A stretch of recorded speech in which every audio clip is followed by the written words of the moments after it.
It's good to ask all of these things. And honestly, the best time to ask these questions is before you get into the company, so that in your employment contract, they can write all of these things there and you have proof of it. Hey guys, welcome back to the channel. So welcome back. In this video, I'm going to be sharing with you updates regarding me going back to school, how it's been like looking for jobs in the UK, because I moved back to the UK recently, so I've been trying to get a proper job here. So yeah, it's going to be interesting. All right, if you've not subscribed to this channel, this would be a really good point to hit the subscribe button. Please hit the subscribe button and subscribe to this channel, please.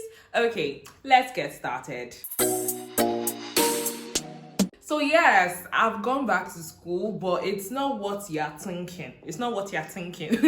I am now in school again, and it feels crazy to be back in school. My brother keeps saying he doesn't know what I'm always looking for inside school, because he doesn't understand why somebody will finish bachelor's degree, you go back for master's degree, you're going back for another something again inside school, But yeah, I'm back at uni. I'm doing a professional course in digital marketing at Imperial College London. Yes. So it's not like your regular degree, which runs for at least 9 months plus. This program that I'm on, it runs for 21 full weeks. That's like 5.5 months thereabout. So I've been on the program now for I think over a month, and it's been a lot. I'm not going to lie. Like, going back to school is not easy. Like, so on this program, I get to have assignments every single week. The thing is, and also it is completely virtual. I do it from home, but the only thing that is quite different from me with regards like when I was doing a proper degree is the fact that I have an assignment every single week. At least in uni then, when I was doing my degree, the assignment was like you have 2 essays in a month or 1 essay in a month. But this one, every week there are things that I have to submit. And I'm not even going to lie to you guys, I've been lagging behind. See, it's not easy to be married and be going back to school. It's not easy. I respect women that are maybe married, have children, and they are doing it all. It's your mind is in a lot of places, so it's not been the easiest showing up to my classes and turning in my assignments on time.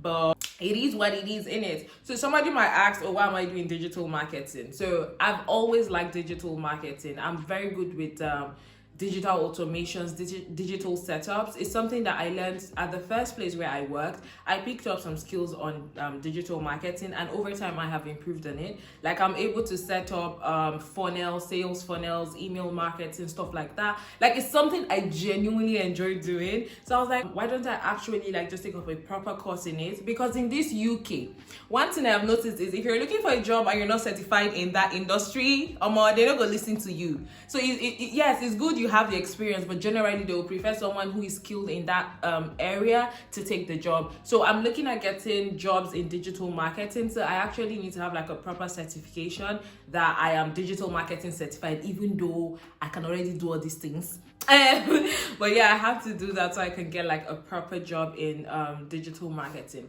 Now, talking about jobs, I moved back to the UK. All right, I already had a job in Nigeria, but the job was good for Nigeria, if you get me. But now that I'm back in the UK, it's like my living expenses is like really high, and with the inflation rate in the UK, my living expenses is high. So it's like the money I was earning before is not like enough to get to cover my day-to-day or my month-to-month expenses. So I've been trying to pivot. I've been trying to like change jobs and apply for jobs here and there. And it's been an interesting experience. So the very first thing I'll say here is, one thing I have noticed is that looking for jobs when you already have a sponsorship in the UK is actually easier than when you don't have a sponsorship. So compared to the time when I was still an international student, like my status in the UK was international student on on a student's visa. That's why when I'm applying for jobs, nobody they answer me. Like, the responses I got is not like comparable to the responses I'm getting now. So now it's like when I apply for jobs, most times I get to the interview stage, and that's because I don't have to worry about, is this company sponsoring, is it not sponsoring before I apply. There are even some of them that when I send in an application, they'll be like, we're not sponsoring, hope you have right to work in the UK, if not, we'll not sponsor you. So I just realized that it's actually kind of like less stressful to get jobs when you already have sponsorship, as opposed to when you're looking for a job that will give you sponsorship. Another thing that's been happening with this whole job hunting thing is, for some reason, my LinkedIn is getting proper traction. Now, I'm not the best at like updating my LinkedIn. I go there every now and then, but one thing I can tell you is that my profile on LinkedIn is quite updated. So if you're watching me and you sleep on LinkedIn, don't sleep on it, okay? Update your LinkedIn profile, put all the information you recruiters may need to find about you on there. Like put your best foot forward, if you get me. So I've been getting job offers on LinkedIn, like different recruiters reaching out to me to apply for this job or sending my CV for that job or interview for this stuff. I've been getting a lot of that on LinkedIn, and it's just really, really interesting. So it means I'm clearly doing something right with my profile. Now, that being said, I have a guide to help you optimize your LinkedIn profile. It's an ebook, and it shows you step by step what to do. So as you're reading the book, you can be optimizing your profile by yourself. You can get it on the link in the description box below. Click the link and download your copy. So yeah, that should help. Another thing I want to say here is that the UK's recruitment process is one of the longest I have seen in my life. You know, I've said this before, but now that I'm like getting more and more into the system, it's becoming clearer to me. I've said it before on previous videos when I was a student that if you want to apply for jobs in the UK, especially as an international student, you start applying now for jobs of next year, okay? You start applying now. So one thing I've noticed, even for jobs that have shorter recruitment time, is that it takes a while before they actually offer you that job. And now, just to be sure that it's not just my experience, I also spoke to a friend who was telling me that she doesn't understand the UK's recruitment process, that they can take their time. So if you're rushing to get a job, sometimes you'll be frustrated because of how long the recruitment is. So what I mean by that is, so for most of these jobs, right, they would invite me to submit my CV, I do that, or some they don't invite me to submit my CV, and then I have an interview. This interview, I get to talk to them, they get to ask me questions, they know me better. After that, you think that they will not make a decision, right? No. They will not send me another email, and in this email, they will say, oh, we're going to give you this homework task. So there's this thing called task-based interview, where they give you tasks that will be related to your role if you get the job. And then you just want to see how you're able to function on the role and how you would respond to similar scenarios, stuff like that. So they will not give you homework tasks or give me homework tasks. Maybe create a document, create an event, the outline for the event, you know, stuff like that, depending on the role that the job is. I'll not do all this thing finish, you'll not send it back. You think that's all. It's not all. If I now succeed from that stage, they will now invite me to the second stage of the interview, where I'll now meet another set of people who will now talk again.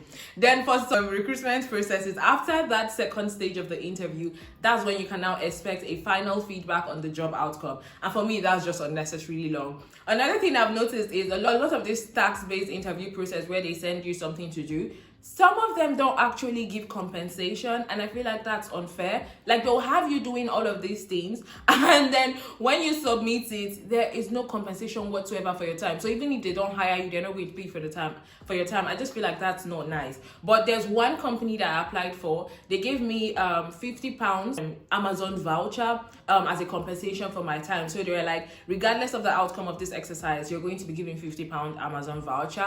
Because when I'm doing this homework, whatever, or this task that they give, I actually put in a lot of work. So it doesn't make sense that at the end of the day, I'm just wasting my time. Because sometimes this thing can take hours, you know, stuff like that. So it's been interesting anyway, just getting to know more about the intricacies of how the system here works. Okay, so another thing I want to say here is, so because I'm back to uni, right?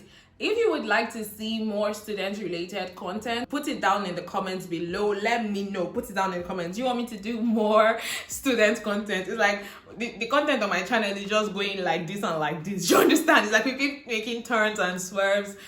Because I'm back at school now, I feel like I'm more confident to come on YouTube and then talk about student stuff like essays and all of that. So if you feel this is something you'd want to see from me, like more students academic help related content, put it down in the comments, and you can even give particular suggestions of videos you want to see, because I'll read it and hopefully I'll make that video for you because you're a VIP. All right.